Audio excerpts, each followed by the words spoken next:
بسم اللہ الرحمن الرحیم۔ السلام علیکم۔ حضرت بلال حبشی رضی اللہ تعالی عنہ امیہ بن خلف کے غلام تھے۔ حضرت بلال رضی اللہ تعالی عنہ کے والد کا نام رباح اور والدہ کا نام حمامہ تھا اور امیہ کے غلام تھے۔ امیہ بن خلف بہت دولت مند آدمی تھا۔ اس کے کئی بیٹے اور 12 غلام تھے، لیکن وہ حضرت بلال رضی اللہ تعالی عنہ کو سب سے زیادہ چاہتا تھا اور ان کو اپنے بت خانے کا نگران بنا رکھا تھا۔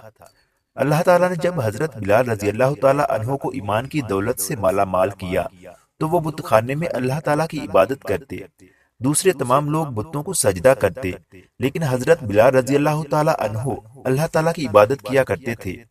جب امیہ کو اس کی خبر ہوئی تو وہ غصے کی حالت میں آیا اور پوچھنے لگا، کیا تم محمد صلی اللہ علیہ وآلہ وسلم کے رب کو سجدہ کرتے ہو؟ حضرت بلال رضی اللہ تعالیٰ عنہ نے جواب دیا، میں اس اللہ کو سجدہ کرتا ہوں جو ایک ہے، اس کا کوئی شریک نہیں۔ امیہ اس بات سے آگ بگولا ہو گیا اور آپ پر تشدد کرنے لگا۔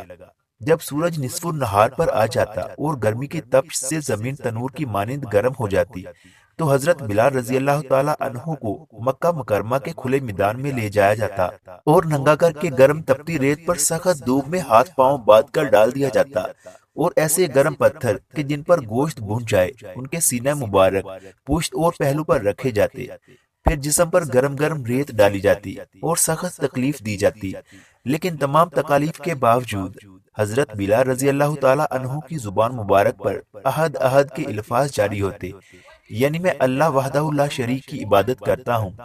کبھی آپ کو کانٹوں پر کھینچتے ہوئے یہاں تک کہ کانٹے ان کے گوشت میں سے گزرتے اور ان کی ہڈیوں کو لگتے، مگر آپ رضی اللہ تعالی عنہ احد احد پکارتے۔ ایک روز حضرت بلال رضی اللہ تعالی عنہ کو سخت اذیت دی جا رہی تھی اور انہیں تپتے ہوئے پتھروں پر لٹایا ہوا تھا۔ حضرت ابوبکر صدیق رضی اللہ تعالی عنہ اس طرف سے گزرے اور حضرت بلال رضی اللہ تعالی عنہ کو اس حال میں دیکھا تو وہ بے تاب ہو گئے اور ان کی آنکھوں میں آنسو آ گئے۔ حضرت ابوبکر صدیق رضی اللہ تعالی عنہ نے حضرت بلال پر ہونے والے ظلم و تشدد کا ذکر حضور صلی اللہ علیہ وآلہ وسلم سے کیا تو آپ صلی اللہ علیہ وآلہ وسلم کے چشمے ہائے اطہر اشک بار ہو گئی۔